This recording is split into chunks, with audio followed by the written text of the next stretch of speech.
Salam Cakrawala, Universitas Negeri Malang, UM, the only one.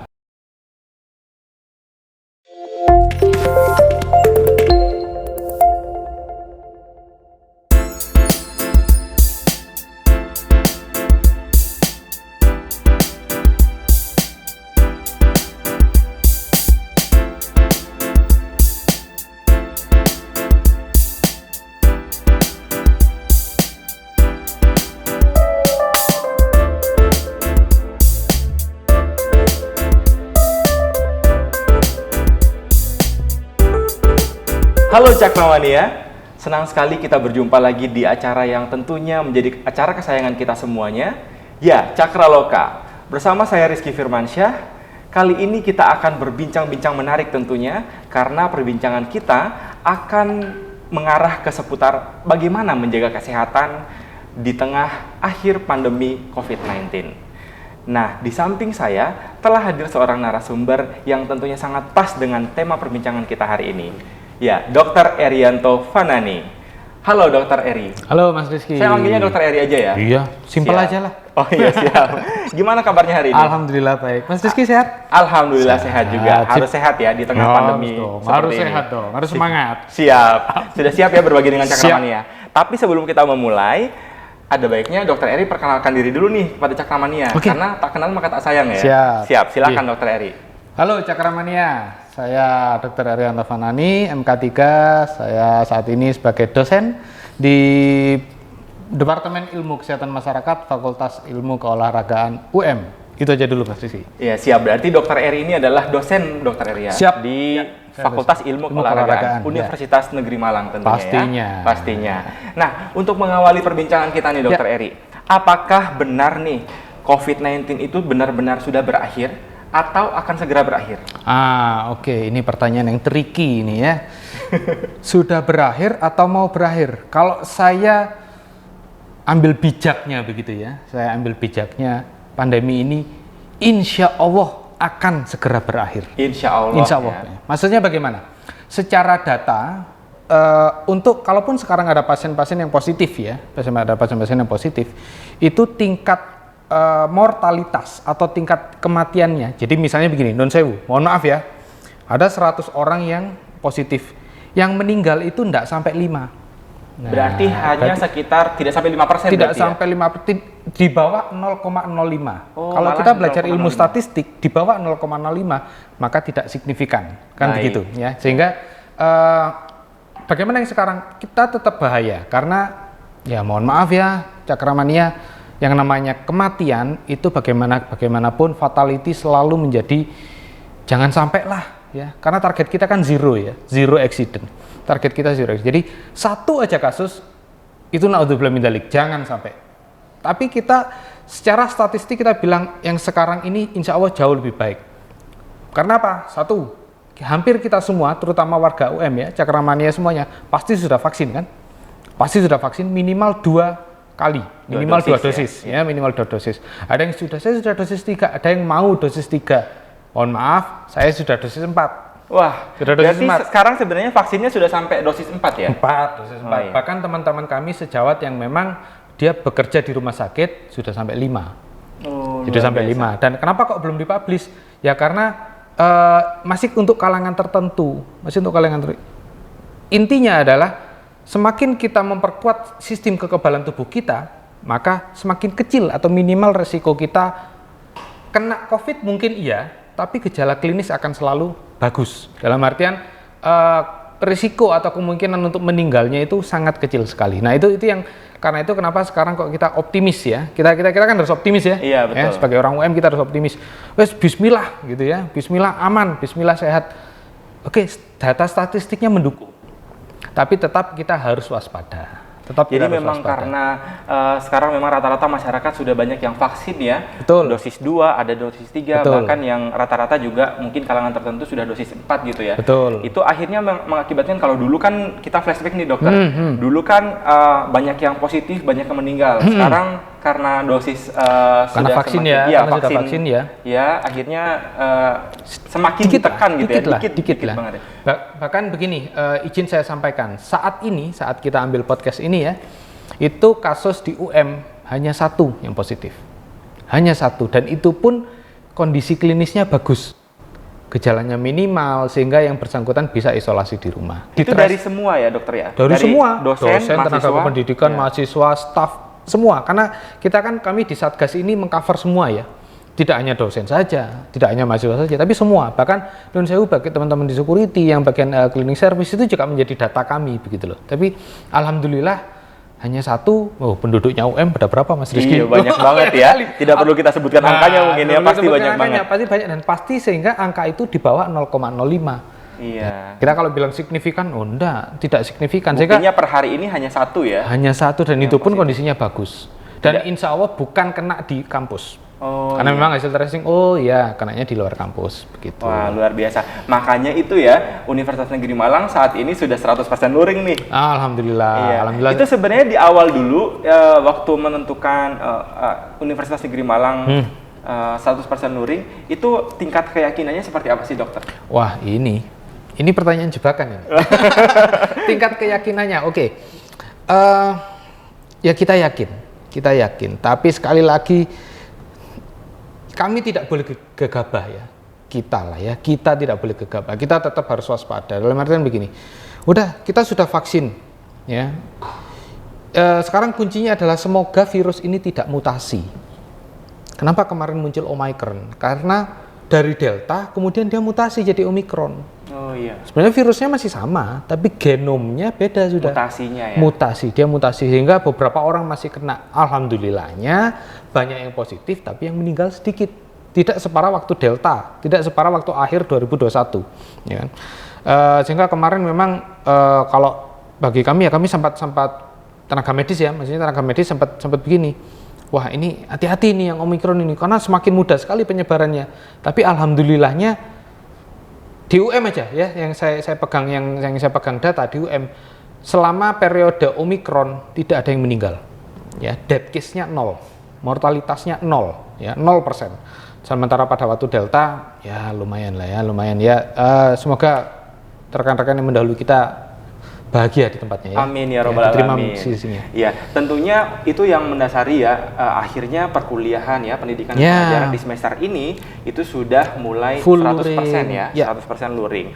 Nah, tentunya keyakinan itu ya didasari juga dengan upaya-upaya yang dilakukan UM nih. Betul. Nah, apa nih Pak Dokter, upaya-upaya yang dilakukan UM selama proses persiapan dan bahkan saat ini sudah pelaksanaan pendidikan dan pengajaran luring full. Oke, ini ya untuk persiapan luring ya. Persiapan luring yang jelas kita kemarin panjang ini Mas Rizky, kita sudah vaksin ya. Kita misalnya sudah menyelenggarakan vaksin massal gitu ya. Betul, vaksinasi. Kemudian kalau misalnya ada yang positif kita lakukan screening ya. Kemudian mereka-mereka yang bergejala kita lakukan treatment tata laksana ya, diobatin dan lain sebagainya.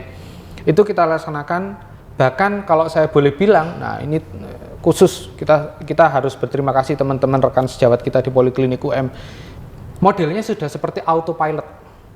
Begitu ada kasus langsung deteksi begini, labnya begini. Oh, yang treatment siapa? Perlu isolasi apa enggak? Perlu rujukan apa enggak? Itu sudah mapan gitu ya. Sudah mapan banget sistemnya ya. Betul. Tidak seperti saat awal-awal kita dulu waktu gelombang alfa. Wow.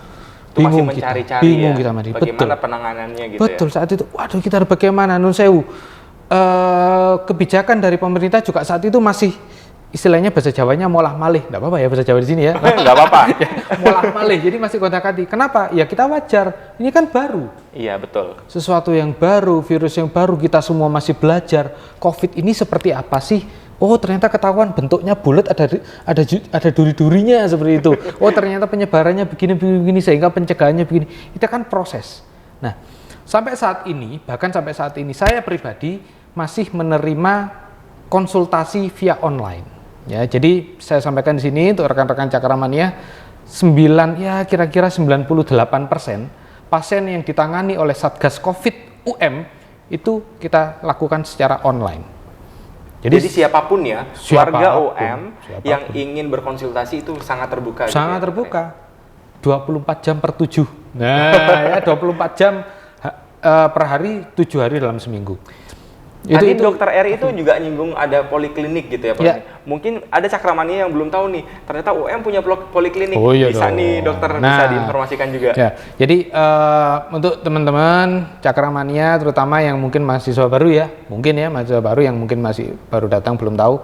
Jadi di UM ini kita punya poliklinik UM ya, posisinya ada di utaranya Geraha Rektorat ya, di utaranya Geraha Rektorat. Untuk teman-teman mahasiswa yang ya ada keluhan kesehatan atau mungkin mau konsultasi kesehatan, bisa di sana ada dokter umum, ada dokter gigi. Nanti bisa konsultasi langsung ke sana, melakukan pemeriksaan. Juga mungkin perlu sakit, perlu obat, silahkan ya. Insya Allah buka selama hari kerja dan jam kerja. Senin sampai Jumat. Senin sampai Jumat. Di jam kerja tentunya Cakramania. Ya. Nah, gini dokter, topik kita kan menjaga kesehatan nih di akhir masa pandemi. Ya kita upayakan supaya pandeminya benar-benar berakhir. Amin. Ya dokter ya, amin. Tapi gimana sih dokter tipsnya untuk bisa menjaga kesehatan itu seperti apa?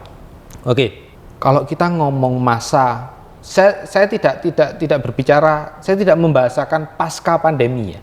Kalau pasca pandemi berarti pandeminya sudah selesai. Betul. Tapi kan kita belum. Iya. Ya, akan segera tapi ya. Akan segera, ya. insya Allah. Makanya Amin. disiplin prokes. Iya. Biar kita kuncinya di situ ya, disiplin ya. Di situ nanti ada ya, disiplin prokes ya. Oke. Kalau kita bicara di masa akhir pandemi, maka ada dua aspek yang perlu kita cermati.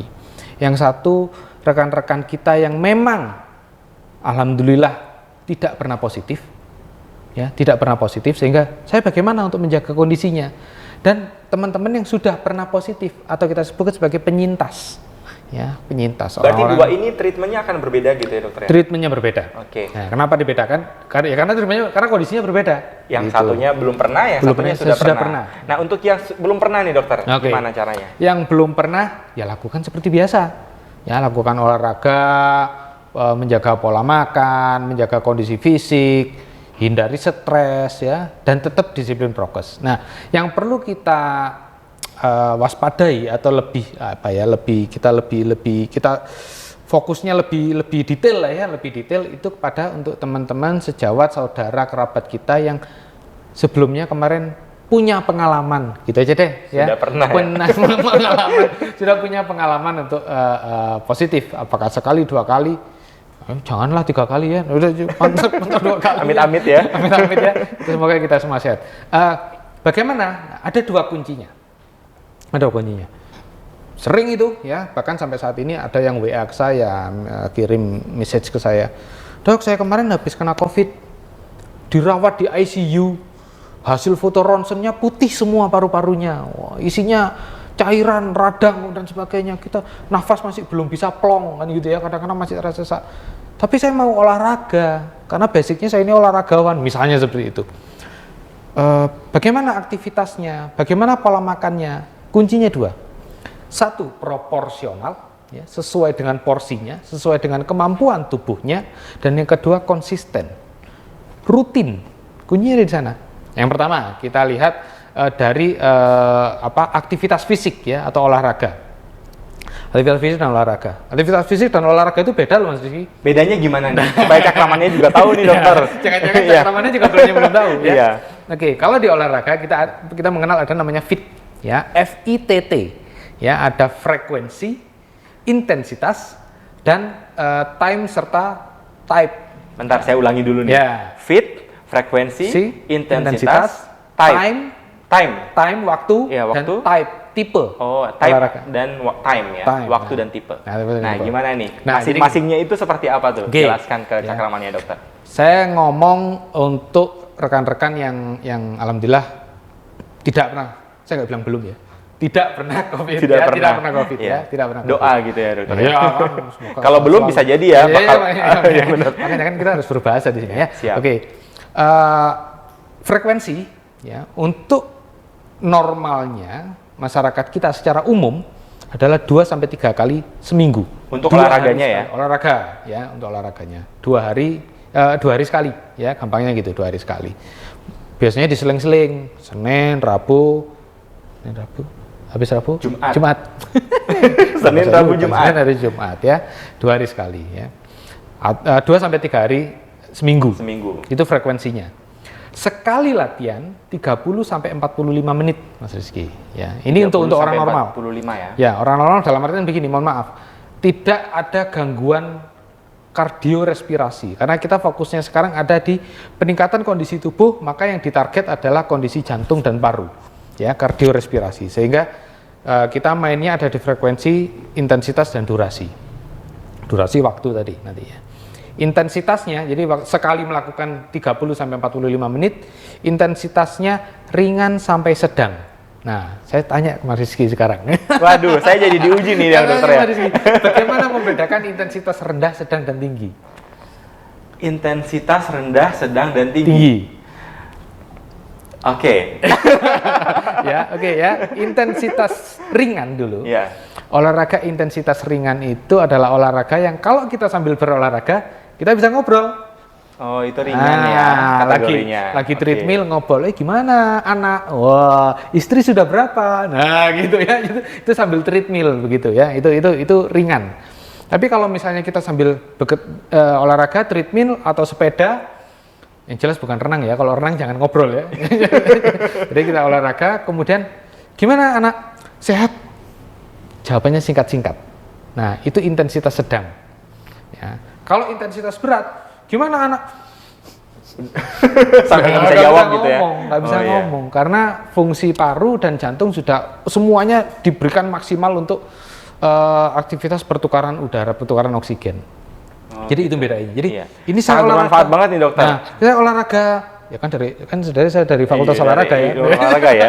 Jadi saya ini olahraga intensitas ringan atau sedang sih? Itu gampangnya begitu. Ada yang ngomong kalau olahraga sambil nyanyi-nyanyi itu berarti ringan. Ya. Kalau nggak bisa nyanyi cuma nyebutin judulnya aja, nah itu sedang. Jangan pendek-pendek aja ya. Itu. Nah itu sedang. Tapi kalau udah nggak bisa nyanyi, nah itu sudah intensitas berat. Ya. Tapi ada juga dokter yang intensitasnya berat tapi bisa nyanyi dokter. Nah gimana nyanyi? Dalam hatinya. Nyanyinya dalam hati. Nyanyinya dalam hati. Ya itu bisa lah ya. Oke, untuk selanjutnya yang fit gimana? Ya, fit tadi kan sudah frekuensi, intensitas, kemudian fit time, waktunya sekali melakukan 30 sampai 45 menit ya. Dibagi menjadi tiga istilahnya periodisasi ya, 3 periodisasi. Kira-kira 10% pemanasan ya, 10% pemanasan, 10% pendinginan, sisanya 80% aktivitas inti. Ya, aktivitas inti. Jadi jangan lupa ya, selalu diawali dengan pemanasan ya. Seringkali kita atau teman-teman yang melakukan olahraga itu mengalami cedera ya, cedera pada saat berolahraga itu karena kurang pemanasan. Kalau bahasa Jawanya apa ya, yang kecetit lah ya, kemudian ototnya kram. Nah, itu muscle spasme, muscle sprain, bahkan mungkin dislokasi dan lain sebagainya, karena itu kekuatan otot dan sendi kita belum siap untuk melakukan aktivitas yang apalagi berat seperti itu ya. Jadi pemanasan jangan lupa, kemudian pendinginan untuk mengembalikan dari kondisi yang tadi kondisi stres fisik ya karena olahraga, kemudian kembali ke kondisi normal ya. Jadi jangan lupa pendinginan. Kemudian selain time, T-nya satu lagi adalah tipe. Tipenya seperti tadi sudah saya sampaikan adalah tipe aktivitas yang aerob, karena kita untuk meningkatkan imun, untuk memperbaiki kondisi tubuh supaya tetap bugar ya, sehat dan bugar, itu fokusnya ada di aerob ya. Jadi ada di olahraga aerob. Apa olahraga aerob itu? Adalah olahraga yang saat kita melakukan aktivitas itu kita bisa sambil bernafas. Emang ada olahraga yang tidak bernafas? Ada. Apa contohnya? Angkat besi. Kan nggak ada. Besi itu malah nahan nafas. Nahan nafas. Kita angkat besi, nggak ada orang ceritanya angkat besi. Nggak ada. Orang angkat besi pasti tahan nafas. Karena kenapa? Dia menahan nafasnya sehingga keluar energi dari otot untuk menahan beban itu tadi. Nah, jadi olahraga-olahraga yang pembentukan otot ya, bodybuilder ya, body mass seperti itu adalah olahraga yang anaerob, olahraga yang oksigennya kecil sekali. Apakah itu bermanfaat? Ya, bermanfaat untuk pembentukan otot dan sendi, bukan untuk kekuatan jantung dan paru. Tapi untuk kondisi di masa akhir pandemi, kita fokusnya adalah jantung dan paru, sehingga nantinya implikasinya, manfaatnya adalah meningkatkan sistem imun. Nah, saya tambahkan lagi satu T lagi adalah target nadi maksimal. Ya, jadi kita ini udah cukup belum ya? cek nadinya. Bisa di sini. Jadi di Cakramania bisa cek ya masing-masing di bawah rahang. Pegang aja pakai 2 jari gitu, pegang situ. Nah, itu akan kerasa ya. Coba Mas Rizky pegang gitu. Nah, kerasa jeduk gitu. Oh, iya, nah, kerasa. itu dihitung kira-kira 1 menit. Kalau kita udah aktivitas berat, target maksimalnya adalah angka 200 dikurangi usia kita. Misalnya usia saya 17, ya 17. Jangan 17 ketawa, 17, bener ini ya, 17 tahun. Kemudian 17 tahun, 17 tahun yang lalu ya? 17 tahun ya. Jadi nadi maksimal saya adalah 200 dikurangi 17. berarti 283. 183. 183 sorry ya. Ya, saya ngetes. Masih konsentrasi. Untung saya masih konsen ya. 173. Itu adalah nadi maksimal saya. Maksudnya apa? Saya tidak boleh melebihi itu. Nah, bagaimana dengan Cakramania yang usianya sudah 40, 50 tahun? Ya dikurangi 200 dikurangi 50 tahun. Berarti nadi maksimalnya 150. Ya. Lebih dari itu apa boleh? Boleh kalau memang atlet. Kalau bukan, jangan deh. Takutnya nanti sudah tidak mengkompensasi kekuatan jantung dan parunya, seperti itu. Jadi takutnya nanti jantungnya jadi bisa tiba-tiba berhenti ya? Iya, kalau orang bilang teratapan ya, terus jeduk gitu ya kan, terus enggak enak, enggak nyaman. Kalau ada gangguan fungsi aliran darah ya dari fungsi-fungsi pembuluh darah di jantung, ada yang tersumbat atau ada yang pecah, orang bisa kena cardiac arrest, jadi bisa jantung berhenti mendadak dan langsung. Ya kita nggak pingin lah ya. Amit-amit ya. Itu dari kondisi tubuh yang sehat dan bukan. Luar biasa, saya review lagi. FITT, frekuensi, intensitas, time dan tipe ya. Betul. Oke, selanjutnya nih dokter. Selanjutnya. Kalau sudah menjaga kondisi tubuh, bagaimana nih menjaga pola makan yang tepat? Betul. Ada satu pepatah atau quote mungkin ya. You are what you eat. Nah, betul ya. Yeah. You are what you eat. Kalau sering makan junk food, saya nggak bilang fast food ya. Junk food ya, junk food. Kalau kita sering makan junk food ya kita jadi kita jadi sampah. Ya, makanan olahan yang digoreng berkali-kali dan lain sebagainya. Itu ya badan kita akan jadi seperti itu ya. Beda dengan fast food loh ya. Pecel itu fast food loh, Mas Rizky. Loh iya dong, tinggal ngambil, cepet gitu kasih ini selesai aja. Selesai, ya. Tinggal makan. Pesen, saya nggak sebut merek ya, nanti dikira sponsor. Pesen kita ke warung nasi Padang, itu fast food. Kita order, sebelum duduk di meja kita sudah bawa piring. Ya, betul. Itu fast food. Sehingga fast food dan junk food itu adalah sesuatu yang berbeda. Itu berbeda. Ya, waktu dan proporsi dan konsisten. Ya. Kuncinya di sana. Makanya harus proporsional. Kalau orang sehat paling tidak ada menunya ya, pola dalam satu piring ya, ada 30% karbohidrat ya, 30% sayur. Jadi satu piring itu misalnya ini piring itu ya, ada 30%-nya itu karbo, apakah itu nasi putih ataukah itu nasi merah, kentang misalnya, pasta misalnya. Karbo itu banyak ya, tidak hanya nasi putih ya, tidak hanya nasi putih, macam-macam. 30 sisanya, 30% berikutnya adalah sayur-sayuran, mau hijau, mau merah, mau kuning, ungu misalnya, silakan. Kemudian 20 dan 20% sisanya adalah buah-buahan dan protein atau daging-dagingan. Ya, sebenarnya kalau teman-teman sering lihat acara masak-masak yang di TV-TV itu, nah, ini proteinnya bagaimana? Nah, itu kan ada bisa daging merah, daging putih, ya, ayam. Atau mungkin ikan ya, itu boleh kira-kira 20% ya. Jadi 30 karbo, 30 sayur, 20 protein dan 20 buah. Nah, biasanya seperti orang-orang awam ya, saya juga orang awam nih, tidak tahu tentang cara mengatur gitu ya, apalagi mengukur. Ya. Itu gimana sih mengukur itu dokter? 30%-nya, 30% karbo, 30% daging-dagingan dan lain-lain.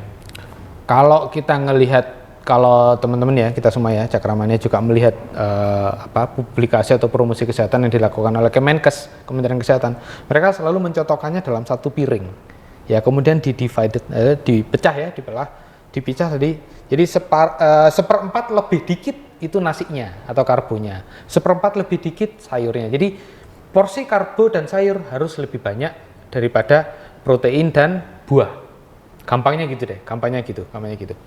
Tapi ini sekali lagi catatan untuk mereka-mereka yang memang belum pernah atau tidak pernah kena COVID. Nah, bagaimana dengan teman-teman yang pernah kena COVID?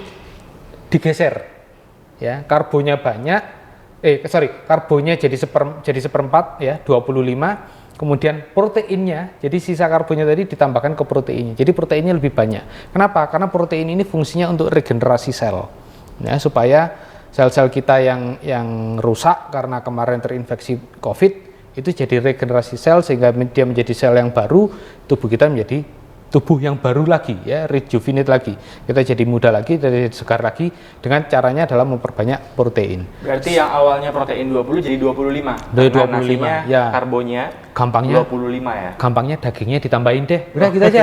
Gampangnya gitu, ya, dagingnya ditambahin. Yang kemarin mungkin ikannya cuma 1 jadi ikannya 2. Oh, ikan mahal, tempe, tahu tempe itu ya protein kok, ya, itu juga protein. Jadi jangan terpattern dengan pola, oh, makanan sehat itu pasti mahal. Enggak. Pecel berapa sih? Ya kan? Gado-gado, orang Jawa kulupan, itu sehat. Ditambah pakai ikan tongkol, udah nggak usah salmon, ya oke lah, ya. Pakai yang biasa-biasa aja. Itu protein tinggi loh. Tempe apalagi Malang, ya. Tempe mau yang tempe kotak maupun keripik tempe, oke lah silakan. Tapi sekali lagi ya, ini catatan kecil, jangan terlalu banyak minyak. Ya, jangan terlalu banyak minyak. Jadi kalau bisa untuk yang makanan-makanannya yang jangan terlalu banyak minyak gitu. Ya, nanti saya kira untuk semua, ya, saya kira untuk semua kita mulai mengurangi banyak minyak-minyakan. Bukan berarti tidak boleh sama sekali, ya. Jangan, oh nanti tahu dikukus, tempe dikukus. Ya, kalau orang yang terbiasa oke. Mungkin orang yang aduh tempe kok kukusan kan aneh ya, mungkin belum terbiasa. Boleh, gorengan boleh, tapi ya kita kurangi, ya, intensitasnya dikurangi, ya. Betul, ya, jumlahnya dikurangi, intensitasnya dikurangi. Dan selain kalau ngomongin pola makan, selain porsi kita ada waktu. Ya, jadi jangan lupa sarapan, tetap ya, sarapan, makan siang, makan malam. Ada yang bilang saya nggak makan malam mau diet, silakan, tapi jangan kosong. Jangan kosong. Minimal makan apa nih, Dok? Kalau malam? Kalau malam biasanya kita anjurkan buah dan sayur, ya. Jadi yang penting perut terisi, tapi memang kalau bisa minimal karbo. Karena kenapa? Karbo itu begitu masuk perut kita dalam waktu 2-4 jam dia harus segera diolah. Kalau tidak diolah, memasuki jam ke 6-8 dia akan tersimpan dalam bentuk lemak. Jadi karbo itu masuk, nasi masuk, dia akan berubah menjadi gula. Ya, dia akan berubah menjadi gula.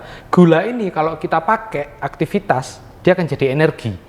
Kalau tidak kita pakai, misalnya habis makan terus kita tidur, dia akan menjadi lemak, dia akan menjadi fat. Tersimpan gitu ya. Betul, jadi dan itu bakarnya sulit. Maksudnya sulit bagaimana? Ya kita harus olahraga. Dan itu makan menjadi sumber penyakit juga ya, Dokter, kan? Betul. Baik, betul. luar biasa. Nah, selain menjaga kondisi tubuh nih, Dok. Kondisi tubuh tadi. Pola makan. Ya. Ternyata psikis juga menentukan ya, Dok. Jelas. Gimana nih, Dok? Jelas. Penelitian menyebutkan kondisi stres yang tidak dimanage dengan baik, katanya itu ya, stres yang tidak dimanage dengan baik atau kita definisikan sebagai distress, itu secara biokimia terbukti menurunkan sistem kekebalan tubuh kita. Jadi begini, stres itu ada 2, ya teman-teman Cakramania. Stres itu ada 2, ada eustress, ada distress. Eustress itu adalah stres yang bermanfaat positif. Contohnya, kita bikin podcast ini, kita perlu mempersiapkan segalanya, ya, teks, materi, kamera dan lain-lain sebagainya. Itu perlu effort, perlu ada tenaga yang dikeluarkan. Tapi kita kan happy, ya, kita kan senang melakukan itu. Ini adalah stres yang positif. Eustress ya. Membuat kita jadi lebih produktif. Oh iya. Itu bisa meningkatkan hormon endorfin, ya, kita jadi senang dan lain sebagainya. Tapi itu ada dampak negatifnya juga nggak, Dok? Karena namanya kan stres ya. Nah, stres yang negatif namanya distress.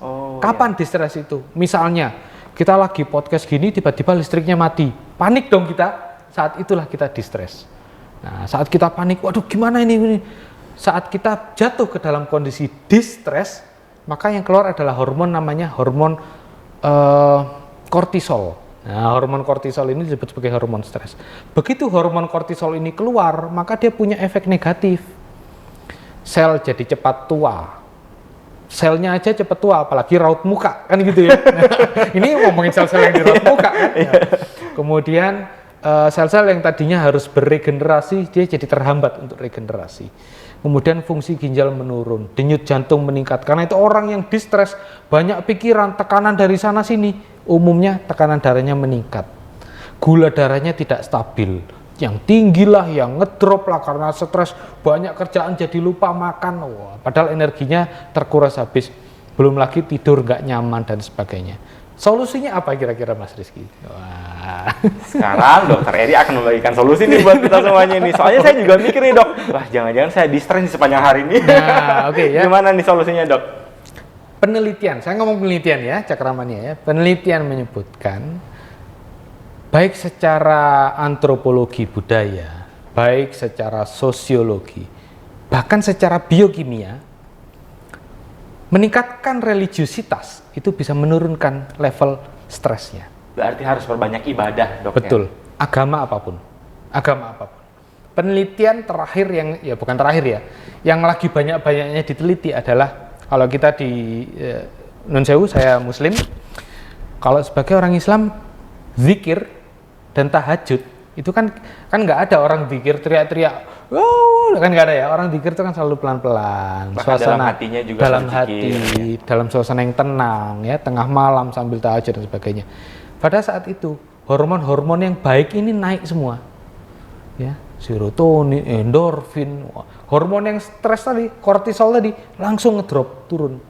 Itu terbukti secara biokimia. Dan itu hasil penelitian. Itu hasil penelitian. Sehingga pada saat orang melakukan aktivitas yang tenang, menenangkan diri, bermunajat kepada Allah dan sebagainya, itu stresnya menurun, sel-selnya langsung memperbaiki diri, recovery, rejuvenate, dia memperbaiki, dia menjadi muda lagi.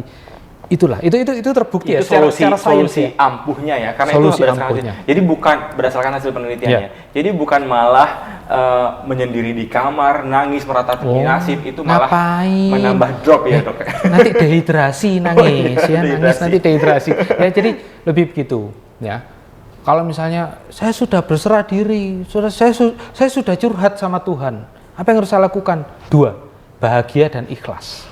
Saya bukan ahli agama, ya, tapi ayolah, be happy, ya, be happy. Itu saya kira kemarin waktu COVID kan banyak, kita harus tetap semangat, tetap happy, ya. Iya, banyak banget kampanye kayak gitu ya. Betul ya, itu memang betul. Maksudnya, ya kita optimis aja, kita optimis.